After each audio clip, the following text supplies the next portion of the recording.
Não é curioso como em um universo tão amplo e cheio de possibilidades, apenas um jeito que é difícil de ser alcançado é considerado possível, né? Essa persistência desse binômio certo e errado acaba gerando muitos problemas, não apenas na norma padrão da escrita, né? Mas também a gente vê em outros âmbitos.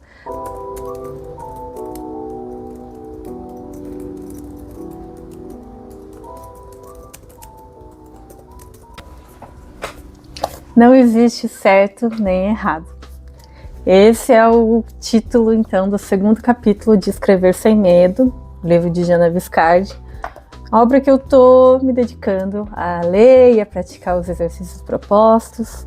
A autora nos convida a repensar um pouco esse conceito de escrever bem, ir além do ato de seguir a norma padrão, e problematiza então a nossa relação com a língua, tanto em contextos sociais e acadêmicos. Mas então, de onde vem essa norma? Essa pergunta não aparece apenas no universo linguístico, gramatical, literário. Na psicologia, por exemplo, é uma das principais e grandes questões. Afinal, o que é a norma? O que é normal? O que é anormal? Diversos psicólogos, sociólogos, cientistas e pesquisadores já se debruçaram, né, sobre essas perguntas. Michel Foucault, por exemplo, em sua obra Os Anormais, ele investiga como a norma, a normalidade e a normalidade foram construídas histórica e socialmente pelas instituições e os seus discursos. Hoje, eu não vou me aprofundar nessa discussão, mas sim sobre essa norma padrão da escrita, que a gente às vezes quer se adequar e que a gente acaba aprendendo, né, na escola e nas instituições. Se vocês quiserem algum vídeo sobre essa pergunta, né, de o que é a norma na psicologia, deixa aqui nos comentários.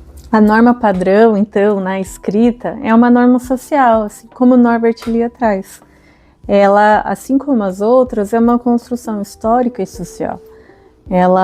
Essa norma padrão, ela apresenta, querendo ou não, um entendimento restrito das diversas manifestações da língua.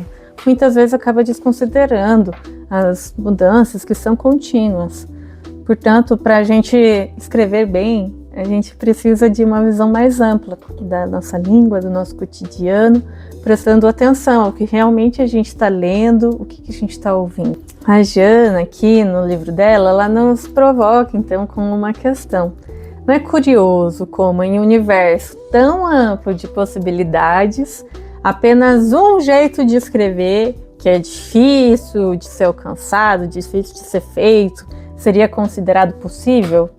Essa persistência, né, desse binômio certo e errado acaba gerando muitos problemas, como essa tentativa de homogeneizar algo que é diverso, e essa imposição de padrões que são muito antiquados e desvalorizar formas de oralidade que são mais legítimas da sociedade e da nossa língua.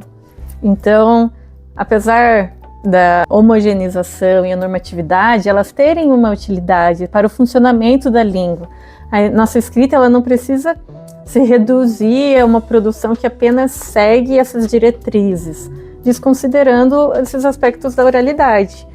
Então, a gente não pode colocar a escrita e a produção oral tão em polos distantes, mas elas são diferentes modalidades de uma mesma língua que é multifacetada, né? E elas têm características que são intercambiáveis. Pode ser formal, menos formal, mais ou menos planejada, algo que é editado, algo que é solto, que vai variar de acordo com o contexto.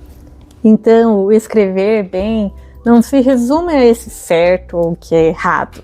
O valor, ele está no processo de escrita, que é um desenvolvimento contínuo, onde a imperfeição, ela faz parte. Escrever bem não seria sinônimo de aderir à norma padrão, mas sim a combinação de uma variedade de elementos, que seriam, então, pesquisar com atenção o assunto de interesse, encontrar as estruturas que atendem àquele objetivo que você está se propondo a escrever.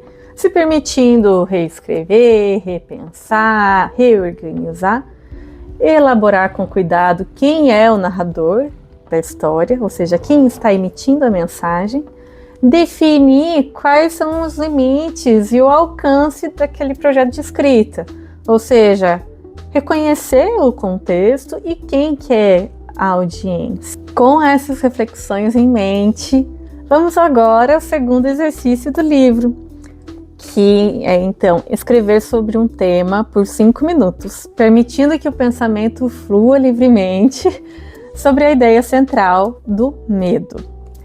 A proposta é justamente não deixar o receio de escrever errado e pedir o fluxo da escrita, valorizando o processo e a exploração de ideias.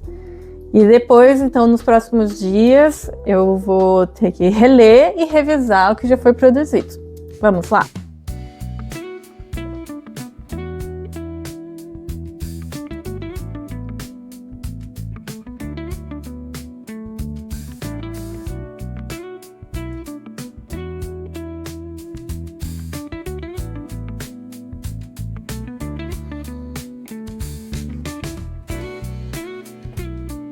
Então, sobre medo por 5 minutos. Bora! Boa tarde, Jaqueline. 5 minutos. Iniciando agora. Foi.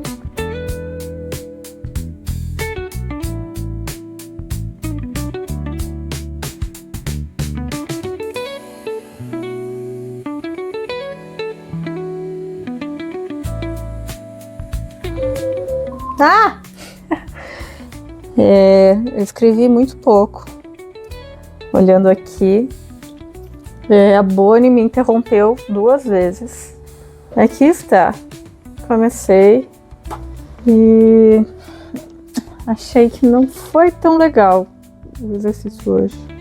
Acho que eu me distraí com a Bonnie e eu acho que escrever sobre medo é difícil, né? Mas é isso. Faz parte do processo. Isso aí, gente. Não tem certo nem errado. Vamos lembrar disso, que é o título da coisa de hoje, né? Desse capítulo. E então desse projeto, né?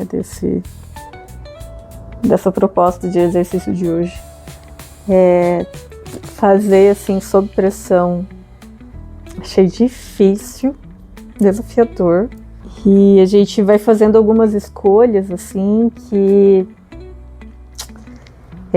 quando tem um tempo limitado, parece que é mais difícil, né, de serem feitas ao mesmo tempo que são feitas. Mas esse exercício de lembrar que não tem certo nem errado é importante até para mim, porque muitas vezes eu acabo tendendo ter assim uma coisa tipo, quero fazer as coisas bem, né, de um jeito bom, de um jeito certo, mas que isso é só acaba sendo muito mais uma pressão, né, que eu coloco em cima de mim.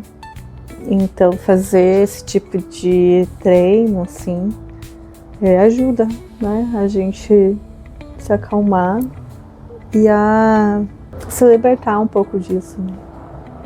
Então, nos vemos no próximo. Seguimos na saga.